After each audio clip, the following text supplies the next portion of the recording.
नमस्कार, मैं रवीश कुमार। पेंशन को लेकर वाकई सद्बुद्धि आ गई है या कर्नाटका में चुनाव है इसलिए नई पेंशन स्कीम में सुधार के लिए कमेटी बनाई गई है। केंद्र सरकार ने वित्त सचिव टीवी सोमनाथन की अध्यक्षता में यह कमेटी बनाई है। इस खबर को पहले पन्ने पर छाप तो दिया गया है, मगर पुरानी पेंशन की बहाली को लेकर लड़ाई लड़ रहे करोड़ों कर्मचारियों को नई पेंशन स्कीम में सुधार नहीं, पुरानी पेंशन स्कीम की बहाली चाहिए। जिस तरह से इसे बड़ी खबर बताकर छापा गया है, उससे किसी को उम्मीद हो सकती है कि मोदी सरकार पुरानी पेंशन पर लौट सकती है, मगर ऐसी उम्मीद का कोई आधार नहीं है। इसलिए हमने सोचा कि आज पेंशन की बात करते हैं। हमारा साफ मानना है कि सरकार जितना काम नहीं करती है, उससे ज्यादा पैसा प्रचार पर फूंक देती है। जिन इमारतों की जरूरत नहीं होती, अपने प्रचार के लिए उससे भी भव्य इमारतें बना देती है। अब जब गोदी मीडिया खुद ही दिन रात सरकार के प्रचार में जुट गया है, तो सरकार को प्रचार का पैसा बंद कर देना चाहिए और इस पैसे से पेंशन दे देनी चाहिए। उसका ज्यादा प्रचार होगा। सरकार से विज्ञापन लेकर गोदी मीडिया उसका प्रचार करे, यह अच्छी बात नहीं है। अगर सरकार ने अच्छा काम किया है तो देश हित में देशभक्ति की बात करने वाला यह गोदी मीडिया ऐसे ही करके दिखा दे। ज्यादा नहीं, केवल 1 महीना। आप देख रहे हैं रवीश कुमार ऑफिशियल, हमारा यूट्यूब चैनल। आपने तो सब्सक्राइब किया ही है, लोगों से भी कहिए कि सब्सक्राइब करें, संभव हो तो ज्वाइन भी करें। और हां, वीडियो पूरा देखा कीजिए, काफी मेहनत से तैयार किया जाता है। दुनिया में 2 ही जगह हैं जहां पेंशन को लेकर बड़ा आंदोलन चल रहा है। एक फ्रांस है, दूसरा भारत। फ्रांस में पेंशन का आंदोलन राष्ट्रव्यापी और हिंसक हो चुका है, लेकिन वहां के मीडिया ने पेंशन आंदोलन को दिखाना बंद नहीं किया। फ्रांस एक विकसित और अमीर देश है, इसके बाद भी पेंशन वहां बुनियादी मुद्दा है। कई हफ्तों से चल रहा विरोध प्रदर्शन बढ़ता ही जा रहा है। राष्ट्रपति मैक्रों के पसंदीदा रेस्तरां में लोगों ने घुस के हल्ला मचा दिया। यही नहीं, जब फ्रांस की प्रधानमंत्री एलिजाबेथ बोर्न से बातचीत हो रही थी तो मजदूर संघ बैठक से निकलकर चला गया। फ्रांस की यूनियन ने 11वीं बार हड़ताल का ऐलान कर दिया है। दूसरी तरफ भारत में भी पुरानी पेंशन की बहाली को लेकर कई साल से हर महीने आंदोलन कहीं ना कहीं चल रहे होते हैं। समय समय पर अलग अलग राज्यों में नई पेंशन नीति के खिलाफ विरोध प्रदर्शन होते रहते हैं, मगर गोदी मीडिया इन प्रदर्शनों को नहीं दिखाता है। भारत में यह आंदोलन पूरी तरह से अहिंसक और लोकतांत्रिक तरीके से चल रहा है। इसके बाद भी इनकी मांग पर चर्चा नहीं होती। 2004 के बाद नौकरी में आए लोगों के रिटायर होने के बाद उनकी क्या आर्थिक स्थिति है, इस पर कहीं कोई रिपोर्टिंग नहीं है। इसलिए आज हमारी इस पर त्वरित टिप्पणी है। मोदी सरकार नई पेंशन स्कीम में सुधार के लिए कमेटी बना रही है, मगर पुरानी पेंशन स्कीम की बहाली के लिए नहीं है। क्या यह कमेटी पुरानी पेंशन की वापसी का रास्ता बनाती है? कमेटी को जो काम दिया गया है उससे बिल्कुल नहीं लगता। इसमें बस इतना ही है कि न्यू पेंशन स्कीम में बदलाव की क्या क्या जरूरतें हैं, बताइए। आखिर यह कदम क्यों उठाया गया?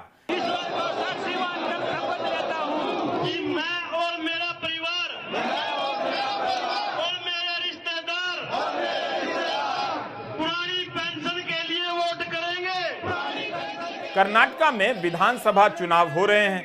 यहां भी सरकारी कर्मचारियों ने पुरानी पेंशन स्कीम की बहाली को लेकर आवाज उठाने शुरू कर दिए हैं। पिछले साल 19 दिसंबर को बेंगलुरु में नई पेंशन स्कीम के खिलाफ बहुत बड़ी रैली हुई। डेक्कन हेरल्ड ने रिपोर्ट किया है कि 1 मार्च को भी कर्नाटका के सरकारी कर्मचारियों ने इस मुद्दे को लेकर प्रदर्शन किया। राज्य के कर्मचारी 7वें वेतन आयोग की भी मांग कर रहे हैं। 6 नवंबर 2022 की द हिंदू की रिपोर्ट है कि बेंगलुरु में नई पेंशन नीति के खिलाफ रैली हुई है। इस साल 23 फरवरी की इकोनॉमिक टाइम्स में खबर छपी है कि कर्नाटका के मुख्यमंत्री ने पुरानी पेंशन स्कीम की बहाली से साफ इनकार कर दिया है। रिपोर्ट के अनुसार विधानसभा में लिखित जवाब में मुख्यमंत्री बासवराज बोम्मई ने कहा है कि इससे वित्तीय हालत खराब हो जाएगी। जब लिखकर ही बोल दिया है कि पुरानी पेंशन ठीक नहीं है, तब कर्नाटका बीजेपी के विधायक अय्यानूर मंजूनाथ के समर्थन का क्या मतलब रह जाता है। मंजूनाथ ने पुरानी पेंशन की बहाली के आंदोलन का समर्थन किया है। कर्नाटका कांग्रेस के चुनावी अभियान समिति के अध्यक्ष एमबी पाटिल ने ओपीएस के पक्ष में बयान दिया है। हम सब की मांग पुरानी पेंशन है और संघर्ष की वजह से 5 राज्यों में सफलता भी मिली है। अभी केंद्र सरकार ने जो एनपीएस पर कमेटी बनाई है, ये हमारे संघर्ष का परिणाम है, दबाव है, ये बात सही है। लेकिन हमारी मांग एनपीएस में सुधार नहीं है, हमें पुरानी पेंशन चाहिए। और जो कमेटी बनाई गई है वो सुधार के लिए बनाई गई है, एनपीएस में सुधार क्या करना है। जबकि एनपीएस के दुष्परिणाम सामने आए हैं, किसी को 1800, किसी 2600, किसी को 4200 रुपये मिल रहे हैं। तो सुधार की अब कोई चांस नहीं है। हम तो कहते हैं कि माननीय वित्त मंत्री जी या भारत सरकार, माननीय प्रधानमंत्री जी पुरानी पेंशन लागू करें। और जब परिणाम सामने आ चुके हैं, अब कुछ कहने की कोई जरूरत नहीं रह गई है। पुरानी पेंशन बहाली का मुद्दा चुनाव के रास्ते ही केंद्र में आता जा रहा है और छत्तीसगढ़, राजस्थान, झारखंड, पंजाब और हिमाचल प्रदेश में वापसी भी कर चुका है। कांग्रेस ने इस मुद्दे को राजनीतिक समर्थन और पुरानी पेंशन को लागू करना शुरू कर दिया, तो अब आम आदमी पार्टी भी इस होड़ में शामिल है। पंजाब में भी पुरानी पेंशन स्कीम को लागू करने का वादा किया है और अब आम आदमी पार्टी कर्नाटका में भी इसका वादा कर रही है। उत्तर प्रदेश के चुनाव में भी यह मुद्दा जोर शोर से उठा था, मगर इससे बीजेपी की जीत पर कोई फर्क नहीं पड़ा। लेकिन हिमाचल प्रदेश में बीजेपी की हार का एक कारण यह भी माना जाता है। क्या यही वजह है कि कर्नाटका चुनाव के बीच केंद्र ने या 2024 के चुनावों को देखते हुए मोदी सरकार ने नई पेंशन स्कीम में सुधार का कोई ऐलान किया है? महाराष्ट्र में भी मार्च 2023 में जब नई पेंशन योजना को लेकर आंदोलन जोर पकड़ने लगा, तो शुरू में इस मुद्दे का विरोध करने वाले उप मुख्यमंत्री देवेंद्र फडणवीस ने भी अपनी लाइन में थोड़ा बदलाव किया। उन्होंने साफ साफ तो नहीं कहा, मगर कहने लगे कि राज्य सरकार पुरानी पेंशन स्कीम की वापसी को लेकर नेगेटिव नहीं है। यह काफी सतर्कता के साथ दिया गया बयान है। लागू करने का आश्वासन बिल्कुल नहीं है, बस इतना है कि सरकार की सोच नेगेटिव नहीं है, हेडलाइन के लिए ज्यादा है। विधानसभा में फडणवीस ने कह दिया कि वे राज्य कर्मचारी संगठनों से इस बारे में बात करेंगे। इस बयान को बदलाव के रूप में बताया जा रहा है। इसके पहले महाराष्ट्र के उप मुख्यमंत्री कह चुके थे कि मोंटेक सिंह अहलूवालिया का मत है कि इससे राज्य सरकार के खजाने पर बोझ बढ़ेगा।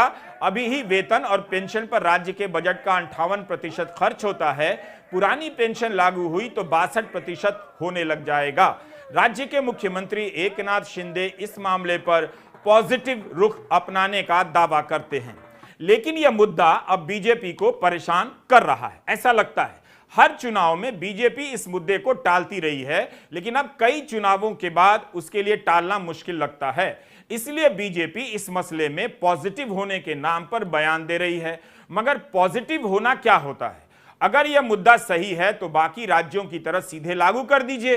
कहने के लिए तो संघ समर्थित संगठन भारतीय मजदूर संघ भी पुरानी पेंशन स्कीम की बात करता है, लेकिन उनके संगठन से सरकार और बीजेपी को कोई असर नहीं पड़ा, कोई दबाव नहीं बना। हाल ही में मध्य प्रदेश में बीजेपी के वरिष्ठ नेता और पूर्व मंत्री गौरी शंकर बिसेन ने पुरानी पेंशन की बहाली का समर्थन कर दिया। बयान छपा है मीडिया में। वे यहां तक कह गए कि अगर पार्टी से निकाल दिए गए तब भी अपनी बात से पीछे नहीं हटेंगे। हमारा आंदोलन लगातार देशव्यापी हो रहा है और एनएमओपीएस के बैनर तले पूरे देश की लड़ाई लड़ी जा रही है। अभी 16 अप्रैल को पेंशन संवैधानिक मार्च हर जिला मुख्यालय पे है। उसके बाद 1 जून से रथ यात्रा निकाली जा रही है। फिर 1 अक्टूबर को हम लोग दिल्ली पहुंच रहे हैं। पूरे व्यापक स्तर पर हमारी तैयारी चल रही है और ये हमारा हक है, संवैधानिक हक है। देश का 80 लाख शिक्षक कर्मचारी और अर्धसैनिक बल पेंशन से वंचित है। ये कहाँ का न्याय है? रही बात उत्तर प्रदेश में, जब वोट फॉर ओपीएस का अभियान चला, यहाँ 312 सीटों पर पोस्टर बैलेट में घोषणा करने वाली पार्टी के पक्ष में गया। इसका असर पूरे देश के अंदर पहुंचा, तमाम राज्यों में। हिमाचल अभी लेटेस्ट हुआ, जहां पर एक बड़ा सकारात्मक परिणाम आया हमारे मुद्दे के साथ, और वहां पर भी पेंशन बहाल हुई।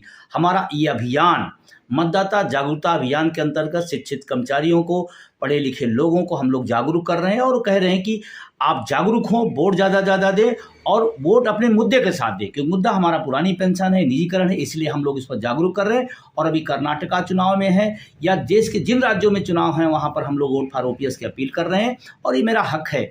हम लोकतांत्रिक देश में रहते हैं।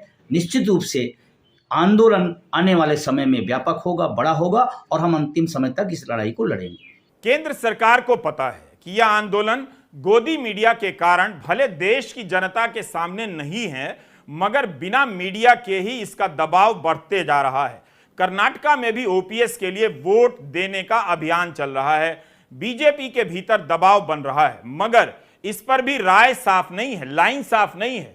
इस आंदोलन के मद्देनजर कभी समर्थन तो कभी कमेटी बनाने की बात करती है। यूपी के चुनावों में कर्मचारियों के आंदोलन और इस मुद्दे के बावजूद योगी आदित्यनाथ को राजनीतिक नुकसान नहीं हुआ। उनकी पार्टी दोबारा सत्ता में आई उनके नेतृत्व में, लेकिन यूपी में ही यह आंदोलन खत्म नहीं हुआ है। अभी 1 अप्रैल को काला दिवस मनाया गया। इस तारीख को यूपी में पुरानी पेंशन खत्म की गई थी।